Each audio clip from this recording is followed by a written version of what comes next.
এই সুন্দর ডিজাইনের সেলাইটি আজ আমি আপনাদেরকে দেখিয়ে দেব। এর জন্য আমি একটি কাপড়ে ডিজাইনটি এঁকে নিলাম। তারপর একটি একটি করে স্টিচ আমি আপনাদেরকে দেখিয়ে দিচ্ছি। প্রথমেই আমি ডালগুলো সেলাই করে নিব। একটু খেয়াল করলে বুঝতে পারবেন আমি কিভাবে এগুলো সেলাই দিচ্ছি। খুবই সহজ এই সেলাইটি এবং সেলাই করার পর দেখতে খুবই সুন্দর লাগে।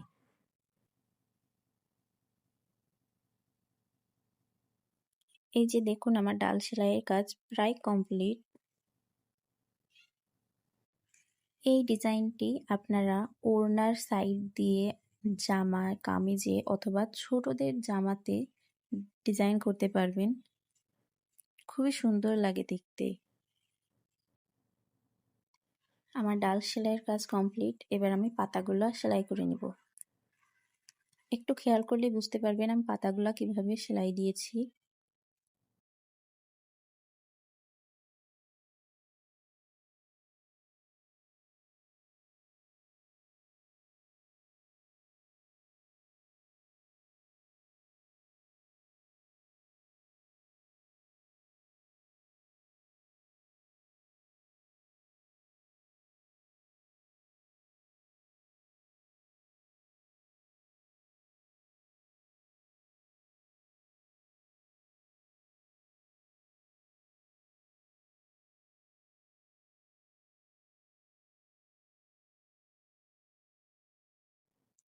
পাতা সেলাই হয়ে গিয়েছে। এবার আমি ফুলগুলো সেলাই দিয়ে নিব।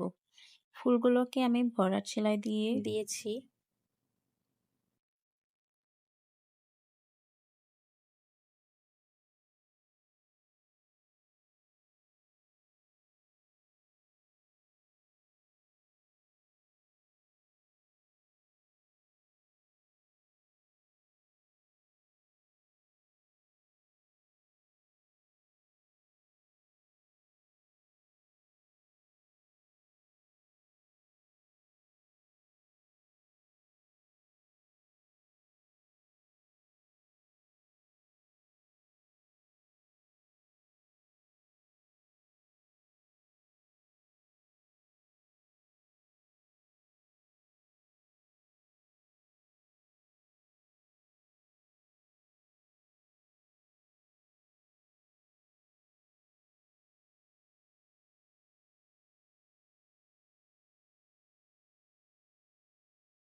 ফুলের মাঝখানে এবার আমি গিট ভরাট দিয়ে ভরাট করে নিব।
এই ছোট ছোট কড়িগুলোতেও আমি এবার গিট ভরাট দিয়ে ভরাট করে নেব।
দেখুন কত সুন্দর লাগছে ডিজাইনটা দেখতে। এভাবে যদি আপনারা জামাতে ডিজাইন দেন তাহলে অনেক সুন্দর লাগবে।